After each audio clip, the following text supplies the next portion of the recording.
And welcome to a very special edition of The Watchman. Over the centuries, this city, Jerusalem, has been destroyed, conquered, and reconquered dozens of times.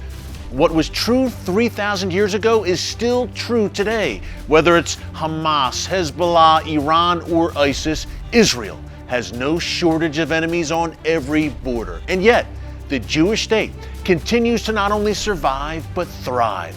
God Almighty has placed men and women of great courage and wisdom in crucial leadership positions here in Israel who have helped Israel weather the storm. Avi Dichter is one of those men.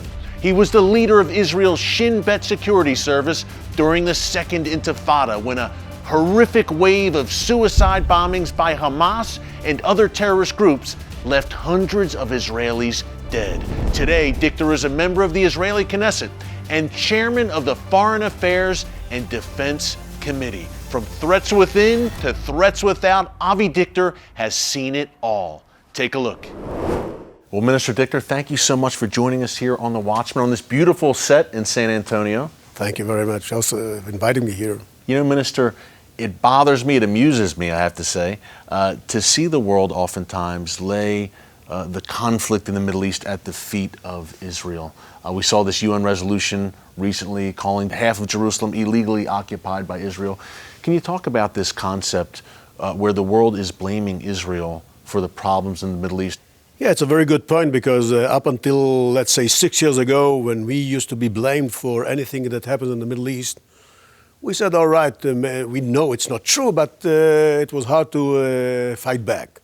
But over the last 6 years, the Middle East is going through an earthquake.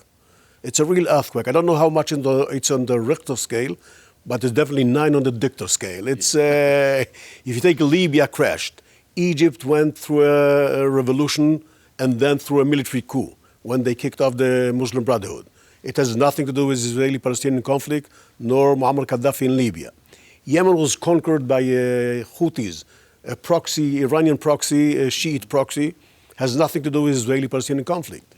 Iraq crashed, nothing to do with the Israeli-Palestinian conflict. Syria, 600,000 Syrians got killed, mainly civilians. 2.5 million Syrians got injured. 12 million refugees, about 5 million outside Syria. It has nothing to do with the Israeli-Palestinian conflict. Why is Syria and the chaos unfolding there such a big deal, not just for Israel, but for the West? Because Syria is part of the chain, the Iranian chain that started from Iran via Iraq, Syria, Lebanon. They tried to build this chain, the northern axis, in order to confront all threats from Turkey and from the other countries. So they started to send troops from Iran, Revolutionary Guard Corps. They were not efficient because it's a different war. So they brought Hezbollah. And here comes the Israeli point of view, because we do know that Hezbollah, well trained in fighting this kind of fightings, and they were brought by Iran into Syria, and they changed the situation for a while. They blocked the rebels, and meanwhile, Bashar al-Assad started to be more stable in Syria, but it was not enough. Then Russia understood that they have a very good chance to get back to the Middle East. And they surprised all intelligence services, the Israelis, the Americans, the Europeans, and the Arabs. One day they came. They came to Tartus port, the only port they have in the Mediterranean. They built the Hamimim airport and brought combat jets and started to attack. Now, I had a chat with the Russians. I'm the chairman of the Committee of Foreign Affairs and Defense, and when I talk to my colleagues, so it's a very interesting difference in terminology. I talked about Iran, our enemy state, while they talk about Iran, our ally. I spoke about Hezbollah, the terror organization, while they spoke about Hezbollah, their partner. Because they are using the carpet bombings in Aleppo, and Hezbollah is fighting on the ground. They have today about 20,000 terrorists collected from all countries, Afghanistan, Pakistan, Iran, Iraq, and they are fighting. Minister Dichter, that is a very important point, I think, because we hear so much about ISIS gathering fighters from around the world, but Iran also is gathering Shiite jihadists to Syria to fight alongside them. from around the world, Afghanistan, Pakistan, as you mentioned. To make it clear, Russia, Syria, Iran, they don't attack ISIS. They attack what we call the rebels and they call the terrorists. The Syrian faction who are fighting against the regime, they are labeled as terrorists, and that's why they fight against them. They don't fight ISIS. Meanwhile, we have ISIS in Sinai. It's a different story. That they are attacking the Egyptian police and the Egyptian military troops. They are very effective. They are literally killing security men, Egyptians on a daily basis. Yeah, you know, Mr. Dichter, that's at Israel's southern border in Sinai. I want to get back to the north a little bit later, talk some Hezbollah. But when I think of Israel's south, I also think about Gaza and the Hamas threat there. It's a threat you know intimately. You've dealt with heading the Shin Bet in previous years. Could you tell us right now about the strength level of Hamas? First of all, we are used to call them a terror organization. It's an army of terrorists. That's the right name that we have to give them, because since 2001, they started to be highly connected with Iran, supported by Iranian money, guidelines, weapons smuggled via Sinai into Gaza Strip, and tools how to build those rockets and sophisticated rockets, some kind of UAVs, etc. So what made the change over the last year is that Hamas started to think not just defensive, but offensive. And the tunnels that they are digging from Gaza Strip crossing into Israel, that's a very significant threat that we have to confront it.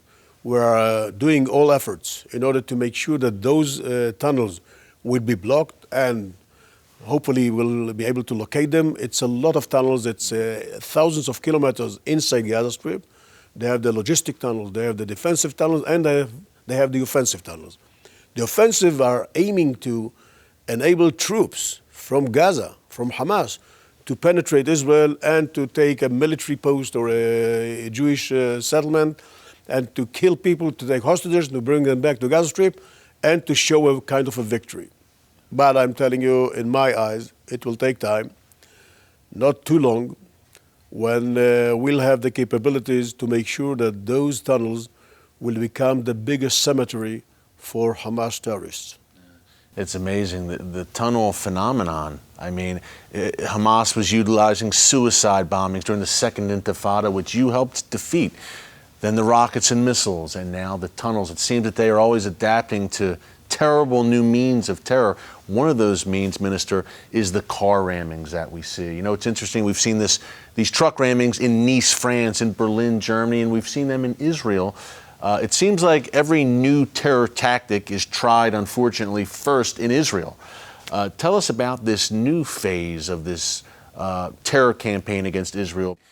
There's nothing different from suicide bombing than suicide stabbing. The only difference is that those who are carrying a bomb, they detonate themselves in order to kill people. While those who has a knife or a car that bumps into people, he knows he's going to be killed. In 90% of the cases, they are getting killed. And if you try to analyze what happened, what's the difference between Berlin, Nice, and Jerusalem? The fact that in Berlin, 10 got killed, in Nice, 10 got killed, in Jerusalem, 4 Israeli soldiers got killed. The reason why? Because a minute after it started, 3 people, 2 officers, 1 female, and a civilian, opened fire, killed the driver a minute after he started his terror attack, and only, if I may say, only 4 people got killed. They blocked the terror attack and prevented tens of people to be killed. Mr. Dichter, so much to talk about. We're going to head to the break now, but ISIS, Iran, Hezbollah, and we are with the perfect person, folks, to talk about it. Minister Avi Dichter, coming up much more after the break with him. It's The Watchman. It's Christians United for Israel, only right here on TBN. Don't move.